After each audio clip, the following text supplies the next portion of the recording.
যেইভাবেতে প্রশ্ন করে আসরের ভিতরে, ভুলি নাই কথা আমার মনে পড়ে। মা জননী আমার কাছে প্রশ্ন করে যায়, এক নবীরে যাইতা মারে তাহার স্ত্রী তাই, সেই নবীকে বা হলো আমারে দাও কইয়া, কেন বা তার স্ত্রী মাতলো বলো না খুলিয়া।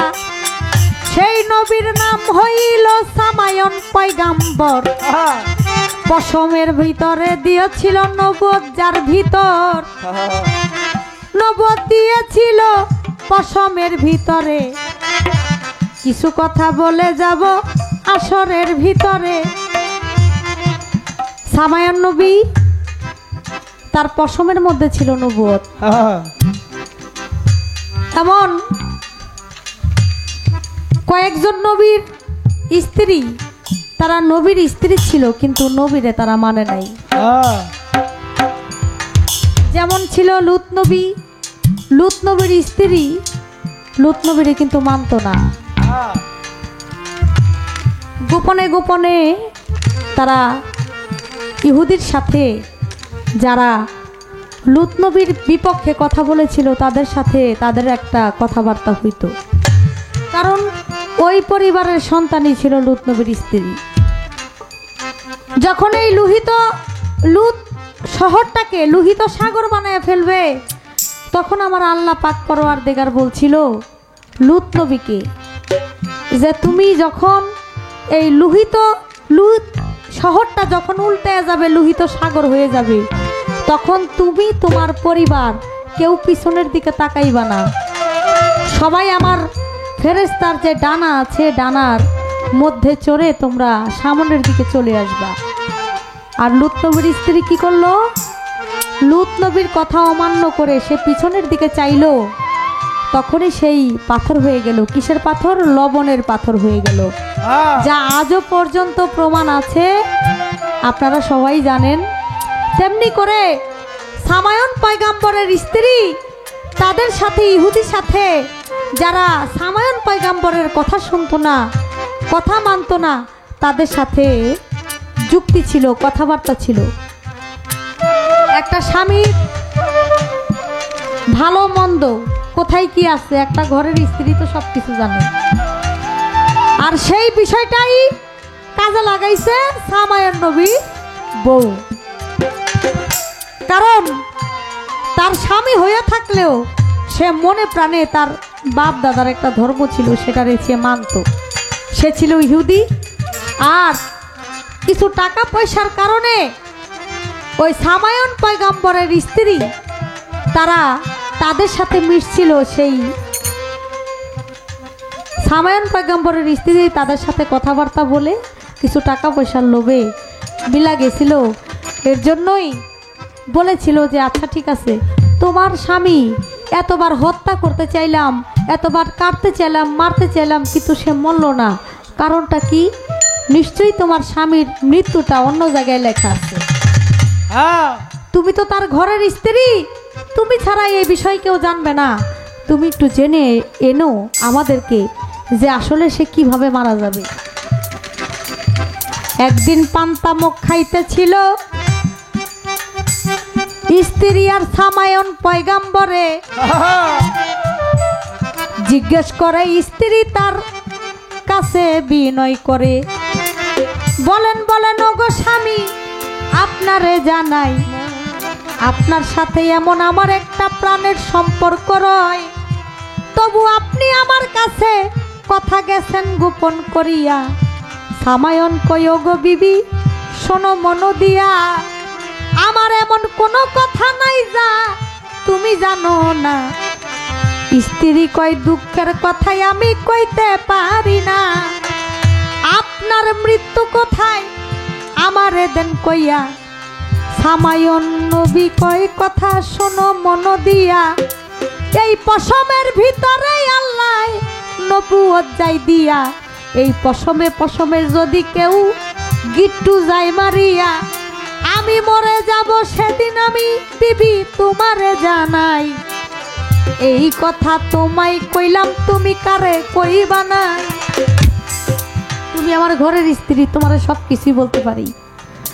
তবে আল্লাহ আমার এই পশমের মধ্যে, আমার পায়ের মধ্যে হলো বড় বড় পশম, এই পশমের মধ্যে আল্লাহ আমার নবুয়ত দিছে। এই পশমে পশমে যদি কেউ গিট্টু মারে তাহলে আমি মারা যাব।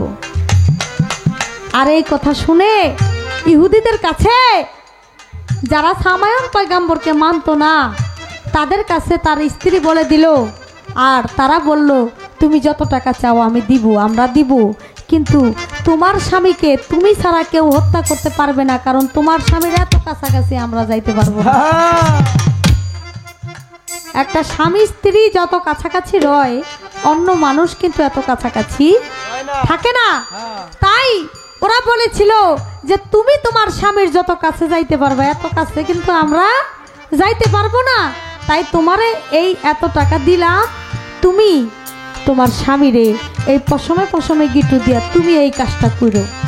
পশমে পশমে গিট্টু দিছে, মরা নিশ্চিত হওয়ার জন্য তারে যাইতা ধইরা তারপরে তারে মারছে।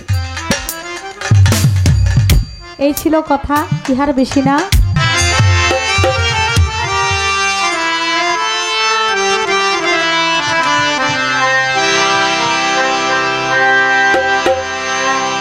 আমার মন হইয়াছে দেওয়ানা গো, মন হইয়াছে দেওয়ানা গো দেওয়ানা, আমায় লইয়া যাও গো তোমরা সোনার মদিনা, আমায় লইয়া যাও গো তোমরা সোনার মদিনা। আমার মন হইয়াছে দেওয়ানা গো, প্রাণ হইয়াছে দেওয়ানা, আমায় লইয়া যাও গো তোমরা সোনার মদিনা, আমায় লইয়া যাও গো তোমরা সোনার মদিনা। আমার মন হইয়াছে দেওয়ানা গো, প্রাণ হইয়াছে দেওয়ানা, আমায় লইয়া যাও গো তোমরা সোনার মদিনা, আমার মন হইয়াছে দেওয়ানা গো, প্রাণ হইয়াছে দেওয়ানা, আমায় লইয়া যাও গো তোমরা সোনার মদিনা, আমায় লইয়া যাও গো তোমরা সোনার মদিনা। ওই মদিনার রওজার ধুলি আমার চোখে মাখবো সুরমা বলি, ওই মদিনার রওজার ধুলি চোখে দেব সুরমা বলি গো, ওই মদিনার রওজার ধুলি আমার চোখে মাখবো সুরমা বলি গো, আমার যাবে চোখের পর্দা খুলি, আমার যাবে চোখের পর্দা খুলি, আমার যাবে চোখের পর্দা খুলি, অন্ধ নয়ন রবে না গো রবে না, আমায় লইয়া যাও গো তোমরা সোনার মদিনা, আমায় লইয়া যাও গো তোমরা সোনার মদিনা। আমার মন হইয়াছে দেওয়ানা গো, প্রাণ হইয়াছে দেওয়ানা, আমায়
নূরের সুরত আমি দেখিতে সেই নূরের সুরত দেখিতে সেই নূরের সুরত দেওয়ান খালেক হইল দেওয়ানা গো দেওয়ানা আমায় লইয়া যাও গো তোমরা সোনার মদিনা আমায় লইয়া যাও